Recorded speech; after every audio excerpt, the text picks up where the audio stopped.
All right, let's go dig some corn. Let's go.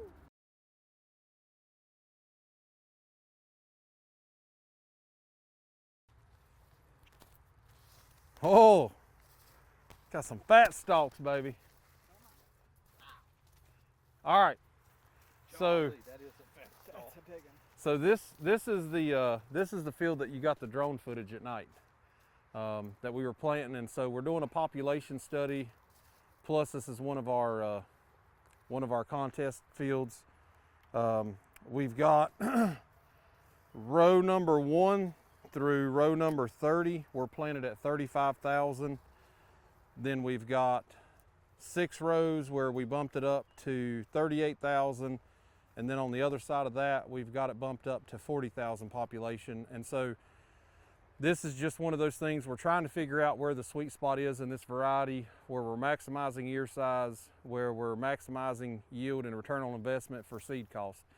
Because we work with AgVenture and they do a really good job with their tech sheets, but their tech sheet for this variety said it kind of tops out at 35,000. Well, we know the best that we've seen on this variety was 11 bushels per 1,000 plants. So if we're going to have some of these fields where we've got really good soil, we've got organic matter, we've got biology, and we've got the water holding capacity to go over 400 bushels, 35,000 seeds ain't going to cut that.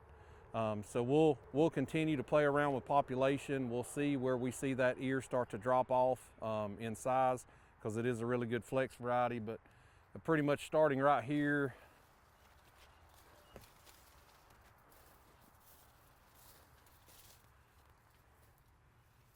it'll be the first full row, so it's this one. So from this row 35 over, we're planted at 35,000 exactly. 2, 3, 4, 5, 6, 7, 9, 10, 12, 13, 14, 15, 16, 18, 20, 21, 22, 24, 25, 30. So right here. So this row right here starts our 30, going from 35,000 to 38,000. Now, I don't know if Seth can get the camera up that high, but look where 35,000 plants are, and then look where it goes up here to 35,000. Now, there's also one other difference in this field. Any guesses where it changes here? Maybe Architect. This is where we started our Architect. I like it. So we came out on this corn. It's just the fact that, you know, the 35,000 was something for us to be able to look at that. 38,000 where we bumped this up, and continuing across the field over here is where we applied the Architect. And the cool thing is, even where it carries into the 40,000, we're still seeing a bigger, greener plant. So we're maintaining this crop canopy height increase, and it's down to the row. I mean, to me, that's pretty good. So we came out here, this field, we ended up putting this on with a drone.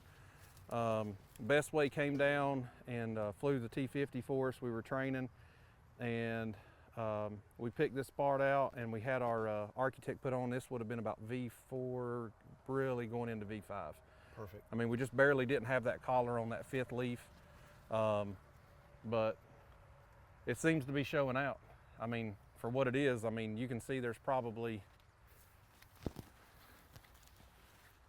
at least 6-8 inches in plant height. Well, you were talking about all the early season stress in this situation, opposite of us in South Carolina, where we've been in a drought. Y'all have had how much rain? So on this farm since May the 3rd, we've had just a hair over 25 inches of rainfall. So I think today's what, June 12th? So, you know, a month and a little over a week, so 5 weeks. 5 weeks, 25 inches of rain. That's over half our annual rainfall. And that in itself, along with all those cloudy days, is a pretty big stress event. Yeah, this corn kind of struggled there for a little bit, but I mean, let's see, there's 1, 2, 3, 4, 5, 6, 7. So we're at V8. Here's our 9th, 10th, and 11th leaf that haven't formed a collar. So we're at V8 and at head high. You know, when I see other farmers and they're talking about V8, we're V8 and probably this high. We've got the plants are absolutely just putting the growth on. I would expect this field to top out somewhere between 12 and 14 feet by the time we get to tassel. I mean, that's in a good year where we're making timely applications, we're getting nutrients on. So this field got in furrow and 2x2x2 on the planter. We came back and we made a wide drop in between rainstorms before we really started getting the rain, and we didn't get in here with our last wide drop until actually a little bit later than what we wanted. We were about 2 leaf stage ahead, but we did get our wide drop in. So we've made a planter pass and two fertility passes. This is actually going to get one more shot of nitrogen to finish this crop off. That's really all we've got left, and then we'll come out here at tassel and we'll put the Onward Max on. I think the way we're going to do the Onward Max is where we skip the Architect. We're going to take half of this area over here and we're going to make one pass with Onward Max, give us about a 30-40 foot area to see if it can actually help revive some of these plants that had that stress early that didn't get the Architect. And then we'll also do the same thing over here where we'll split this field, and half of it will have Onward Max and Architect, and some of it will just have Architect. And so now we've got 3 different ways to look at what's our return on investment. Sure. Russell, you brought up the Architect, and we're actually just super excited to have that product. It's the only PGR / nutritional that's on the market. Most of the times you got a PGR like the Onward Max and it's a straight PGR. With the Architect, we've got 10-5-5 along with some chelated micros and micros that are in the Architect. It is strategically a product for some of what we just talked about with the early season stresses, which is what the GABA or the gamma aminobutyric acid is in there for. And then obviously we had starter go out in here, but it's nice to have that 10-5-5 and the micros to continue to feed that crop during a time where it needs it. Well, and I think that was part of our problem. You know, we're not going to see phosphorus and potassium wash, but the boron, the sulfur, the nitrogen, all that got put down with the planter, that stuff's gone. Yep. 25 inches of rain. I mean, the CEC on this farm, when we first picked this farm up, CECs were 6s and 7s. Now we're pushing those 10s and 12s. We got one field that's a 14. So we're seeing CEC increase with soil health, but you're still not going to hold all those top 3 leachable nutrients. And once again, even making another point, we sprayed our AB lines. We didn't spray our headlands. I mean, you're standing here in chest tall, and then, you know, 30 inches away, we got head tall corn where we put the product on. You know, having just that foliar push to really get it through that stressful time. The roots were waterlogged. You know, they're not going to be, you know, efficiently pulling up nutrients. And this is where we continue to see, a lot of people say foliars don't pay.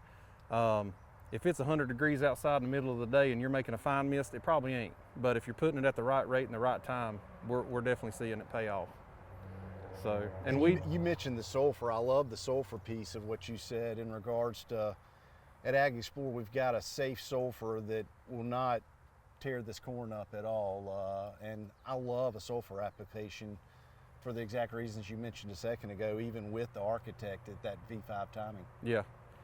And one of the things we did do on this farm, it's going to be hard to see with all the rainfall that we have had, but like right here, you can actually still see a little bit. I talked to you a little bit about that deep injection bar. Right there is where the coulter ran. I see it. So we're taking that deep injection bar, it's a Yetter 2996, and it runs essentially here 3 inches and here 3 inches. We run that ahead of the planter. We're putting that P, that K, some of our micros, macros deeper where we maintain moisture, and then we're coming back and essentially splitting that difference with the planter. And I mean, for all the rain we've had, we don't have weeds. The cover crops really didn't do that great this year because we had 14 feet of water standing on this field in February, and it pretty much drowned them all out. But only thing we did this year is we changed it up a little bit. We put some Callisto down and put some dual in with our burn down, and it's really kept everything under control. So, no, I mean, it looks like the nutrients. holding on to all of it. I mean, I don't see any nutrient deficiency. Well, I was going to say, if you look at the leaves here, I mean, are you seeing anything that's deficient on this crop? No. And I was just in a field yesterday where you look down through there and it was yellow all over the place. So Yeah. this looks fantastic. Hey, can I get that shovel?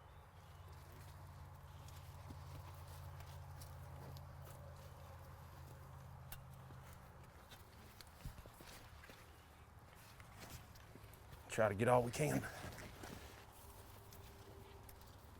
Hey, I just want you to know I've broken shovels before. Did you see that? Look how deep that corner is. See that one sticking out right there? Yeah. Wow. Look how deep them things already are. That's awesome. That's a big. Oh, we're gonna take this one up. See if we can easily break this off. Here, I got Go it. ahead.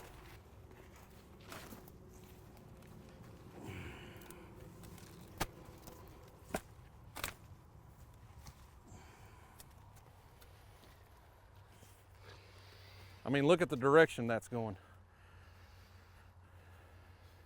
Straight down. That ain't gonna have no problem in accessing nutrients. We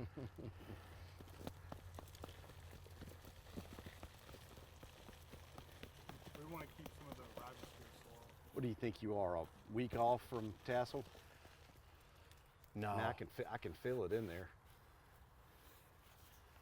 For the day length of this variety, I'd say a minimum of 2 to 3 weeks. Okay. Oh, it's gonna get double this height. Okay. Oh yeah. Okay. Yeah, she's got a way to cook. Okay.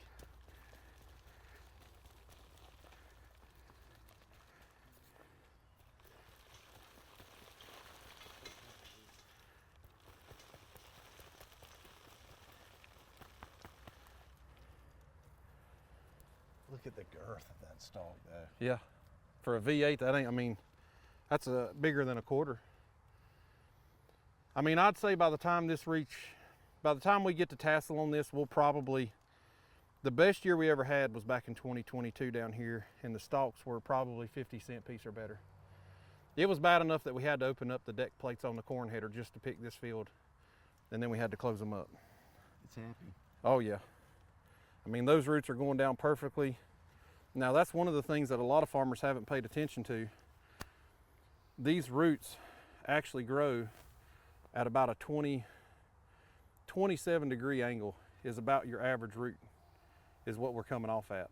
And that's why we're running, you know, when we're running this deep injection fertilizer bar, we're running on both sides of the row, because you'll see farmers that only run a single 2x2 on this side, and you'll have 90% of your root mass going into this fertilizer band. It won't actually grow many roots on the side that doesn't, and that's why we're running on both sides of the row, equally feeding that plant and getting those roots. I mean, look at all these fine hairs. Yeah, that's what I was going to say. Look at all. I mean, that's what's taking up so many of those nutrients is those fine hairs that you're talking about right there. I'm not a plant person, but I'm pretty sure they call those the epidermals. Yeah. But I mean, right there, look at that. So that's what I preach to farmers. Like, That's so awesome. when I have farmers call me and they tell me that they have a problem with their corn, if they haven't disked the field, if you are a no-till farmer, it doesn't matter when it is, even if it's after harvest, I can go dig this up and find this seed, and I can measure how deep that mesocotyl is. Now I can tell you for a fact this plant was planted at 3 1/4 inches deep, which most farmers say, well, I'm planting 1.5 inches to 2 inches. At 1.5 inches to 2 inches deep, you're only getting 3 nodal roots. At 3 1/4 inches deep, we're getting a minimum of 6 nodal roots. So I've doubled the number of main feeders that are feeding nutrients and water to that plant, just going deeper. Now, not every farm's meant to be that way. You take the bottom of the barrel, it has no soil aggregation. It is a terrible field that we're trying to rehabilitate. It's gonna get 2.5 inches at the max, because it will crust over with a lot of rainfall like we've had. It's not to where this ground is yet, but this ground, I've planted corn 4 inches deep. Wow. And had less than a 10% stand loss at 4 inches. You know, they say 5–10% of it is in seed. So it's hard to do that math to see, well, was it really the 4 inches in depth, or, you know, are we seeing that some of the seed not coming up? But if you want to hold on to that one, All right. we're going to go to the non-Architect and we'll dig one up there so we can compare. This is a pretty good area right here. Yeah. Let's pop us one out of the ground here. I won't. You don't want me. No, to don't do get that the one. little one. Get that one or that one. This ain't in my contest area, so I ain't worried about it if you mess a few up.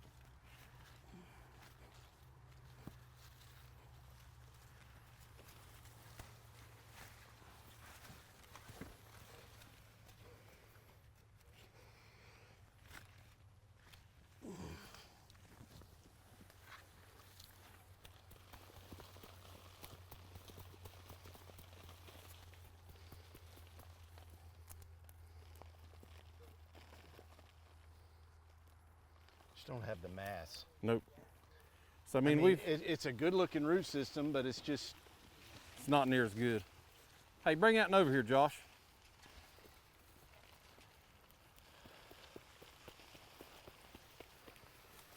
So if I had to take a guess, I would say with 25 inches of rainfall, and when Seth was out here last time and he was shooting that we were digging ditches to get water off, our water table may have been 2 inches deep. And we know that a high water table is going to prune root depth. We know that it's going to hit it, it's going to become an antibiotic stress, and we're seeing some of that root pruning. Now look, these right here are growing more where it would have been dry and where that plant wasn't utilizing more of it, taking care of some of that foliar stress. But there's the difference to where we had Architect and we didn't have Architect. And I mean, really between the two plants, there's a difference, maybe 6 inches in height, but it's not like this is just a little old scrub plant either. Grab that, buddy. But if I don't tear it off,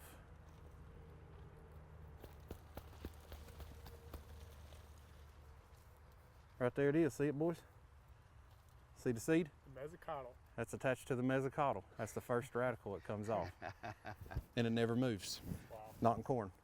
So if somebody like, I did a Zoom call with some guys over in Romania. It was their first national no-till conference. I zoomed in and the guy came up and showed me a picture and all of his nodal roots were on top of the ground. And I was like, well, you couldn't have planted that even 1 inch deep. And he was like, no, I was having problems with my planter. We were going 1/2 inch deep. I was like, why didn't you stop?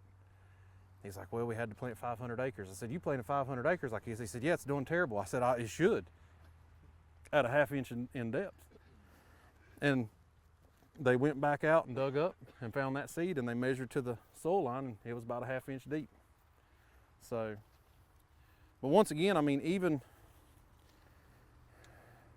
we've got a little bit, you see some yellowing right there. So, I mean, we've got a little bit, maybe some nitrogen deficiency. Not much. May even be some speckles of some sulfur stuff showing up, which I mean, like I said, we'll make another wide drop pass. We're gonna run, we're gonna play around this year. So we know that the largest uptake of potassium in the plant is between V6 and V10. So we're gonna get out here hopefully by the end of the week. We're gonna run some KTS, which we know is immediately available potassium, run that with some nitrogen, and we'll do some biologicals as well. And really see if we can accelerate that plant uptake during this, V6 to V10 phase and really pack that potassium back into that plant that we've had stress on. Talking 10, 15 bucks an acre in some of these trials. So, I mean, it's not like we're throwing the bank at it, but there's you another plant, buddy. Oh, thank you. Let's go over here and check some of these. You may make fun of me for this, but it happened last year. I went through 2 rolls of flags and I ran out of flags and Seth come over, he's like, man, you got an empty jug in your field. I said, don't move it, that's my plot marker. From here over that way, we've got 2.5 acres in here for our contest pick. So we've got, a couple different spots we can start if we happen to have a weird event, weather, hail, flood, whatever it is. We're not, like some people when they do these contests, they'll be like, hey, I'm gonna do this 1.5 acres. Well, no, we want at least 2 contest plots side by side. If one looks better than the other, that's the one we pick. But from here over to there, we're planted at 42.5. And at 11 bushels per thousand, that'd put us in the 450 again. That's awesome. This field does not have as high of organic matter as field 3, and it just can't sustain quite as many plants as that field can back there. It just ain't got the water holding capacity yet. But with cover crops, the compost, I mean, you can see a little bit of the cover crop made it, but normally it's a carpet. This year it was very sporadic with the flood, but Well, I was noticing that you had cover crop out here. What was the cover crop that you used? So we planted cereal rye, triticale, and oats. And the reason we do that is cereal rye is going to have a carbon to nitrogen ratio about 80-1. That's going to give me season-long ground cover. Triticale is about 50-1. Well, typically triticale is breaking down about that tassel time frame. That's a spoon feed of all those nutrients in that residue to tasseling corn. Oats are about 30-1. That's going to be breaking down about that V8 time frame. That's another critical time, spoon feeding that corn. And then we have clover, rape, vetch, and winter peas. The winter peas, the vetch, and the clover break down within about 30 to 45 days. Well, that 30 to 45 days in a typical sunlight year is putting us typically around that V4, V5 when we see that uptake start going up, and we've just broken down that residue, it's in the soil, and now it's taking those. So essentially, we're using cover crops to suppress weeds and stop erosion, but we're also using cover crops to spoon feed already nutrients that have went through a plant cycle and have went from K2O to now it's a organic form that's went through a plant that's immediately available in that amino protein. And so that's how we come up with our cover crop mixes, and most guys don't look at it that way. And like last year, you had a bunch of guys that planted cereal rye, and you saw it in about every magazine that was farming. I planted my corn into this green cereal rye, and it's stunted and green, it looks terrible, and it's a allelopathic effect. What I tell producers is, if you plant corn and it comes up and germinates, it's not allelopathic. Allelopathic stops it from germinating. If the corn comes up and it's yellow and it looks ugly, it's because you've taken every bit of nitrogen in that soil and put it into that cereal rye, and cereal rye at 80-1 ain't gonna release that nitrogen for 12 to 18 months. And so if you don't have in furrow and you don't have 2x2 and you're not putting some nitrogen out there for that corn to come up out of the ground with, because it still needs a little bit at that point, I mean, it ain't a lot, but some, your corn looks ugly.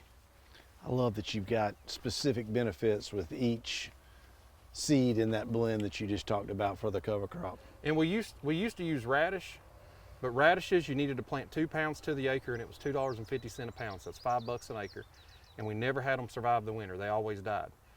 Well, then we figured out that rape got just as good of a taproot, plus it got lateral roots for breaking up that fragipan, and it cost $1 a pound, and that's how much you need is a pound per acre. So instead of spending $5, I spend $1. I get the same benefit to compaction, plus it's still scavenging sulfur and nitrogen and putting it in that plant, and that plant's not getting terminated until we're planting at this point, instead of the radish dying in the fall, and then we still get that rainfall and we're pushing that sulfur and that nitrogen we just pulled up back down again.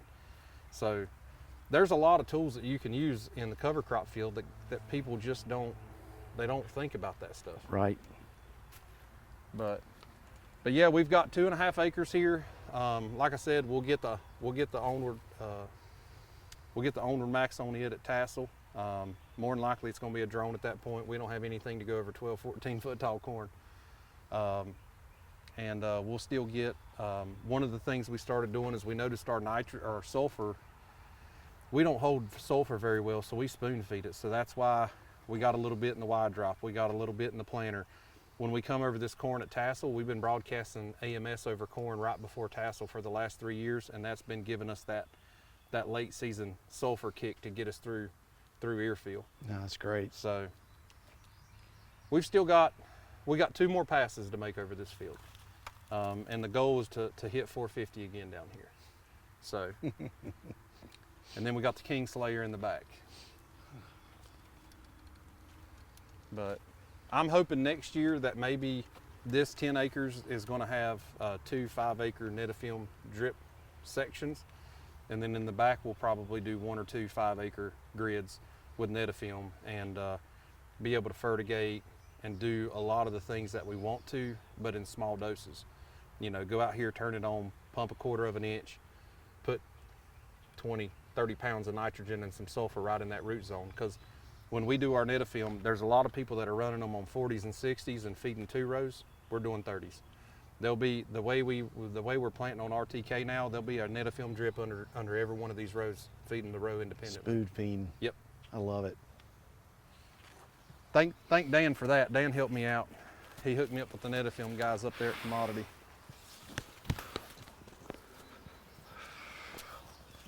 We've got a quarry about 45 minutes away that sells dolomitic lime for $8 a ton. And so everybody buys dolomitic lime, and we've had farms that we've picked up with mag 30, 35%. And you could run a ripper through this field and it would still pond water. And so it's taken us years of cover crops, crop rotation, and gypsum to Getting it where it needs we got these mag levels down.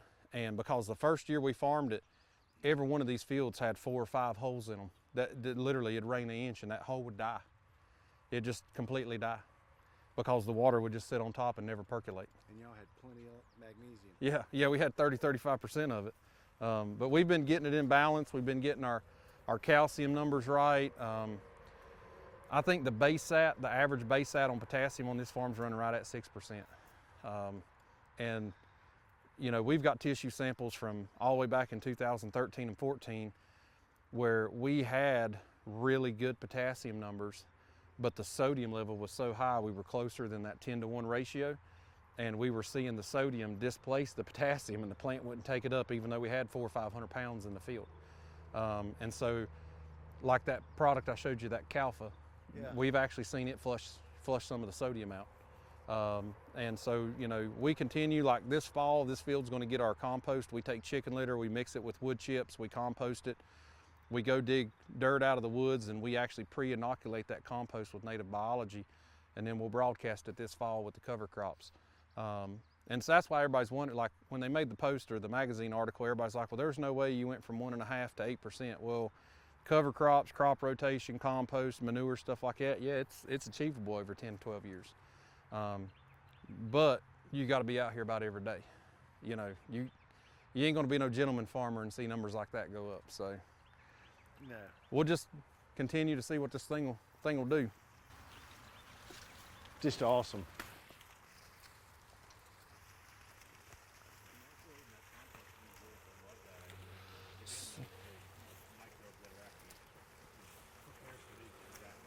So That's definitely the first time I've ever heard something like that. So the Australians are about 50 years ahead of us on composting. And I went down to Chile for a week and spoke at a conference. And Rhonda Aday, she's a cattle farmer in southern Australia. And she's the one that told me that that's what they started doing is you've got to make your composting go through that heat process so that you don't kill the biology. If you added the biology right when you mix your compost pile up, it'll die with the heat process. But after the heat process, you go out and it's kind of like the rhizosphere. You're going 2 inches deep, and we're filling up a 72-inch bucket, 2 inches deep of dirt out of the forest where we know we've got a really good fungal to bacteria ratio.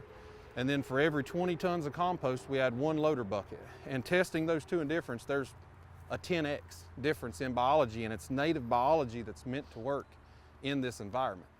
And you know, like people are like, well, how do you... Versus introducing something that's not native. Yeah, well, like our PLFA, are you familiar with PLFA testing? No. So it's phospholytic fatty acids, and it gives you total microbial biomass, and then it doesn't break it down like Josh's test where you get like mycorrhizal family 127, 126. This is just mycorrhizal protozoa, you know, what these species and genres are. We were about 1,800 biological counts on this farm the first year we pulled a PLFA, which was 13. For 2024 this year, we're at 8,200. So we've almost got a 7, almost a 8x in biological community on this farm using, I mean, this is the oldest farm we've tended to and had. And so we've seen, you know, over the last 12 years, a 7, almost 8x increase in biology, and that just increases that nutrient uptake, that water cycle. I mean, how many other places have you been to that you can say, I've got definitive scientific studies saying that we've increased it by 7x? And where we've done the compost at, we see that across every farm. And we used to do check strips with it, but then I got tired of losing money. We would like split a field and do half with compost and half without, and then this side was losing us money, so I just told Dad, I was like, we ain't doing that no more. And you guys can measure that at Rise Bio? And correct me if I'm wrong, but this is the farm that we did that study on, the triple replicated study. And we had like some of the most rarest forms of biology that y'all have seen yet. 99 percentile. of rare bio. Rare biology. We don't even, I mean, like he told me, I was like, well, what do they do? And he's like, we haven't studied them yet. Like, it's just one of them things where there's biology we just don't know about That's yet. too cool. But we're seeing huge increases in biology that we don't even know about yet. So, It's doing something down there. and if it tells you how wet it was, I told you our big sprayer, it was too wet. This is from a Ford 5030. This is how wet it was that we were lugging the ground up with a Ford 5030 out here just trying to, I mean, you know, some farmers are like, I'll wait till it quits raining and use my big sprayer. Well, corn ain't gonna stop growing. Right. And there's a time and a place for everything. It's a big old factory. And so we got out here and we made it happen. That took a long time. And we made some cool TikTok videos for Seth, but That was the four-wheel drive Ford. yeah. And this, it's the one, it's the night we sprayed the Architect. I made the video with the blue lights. Did you see the blue lights on the boom? I did not. You didn't get to see that? No, I'll Oh, have man. to check that out. Now we're gonna go back and check out some of these beans and some of this other corn.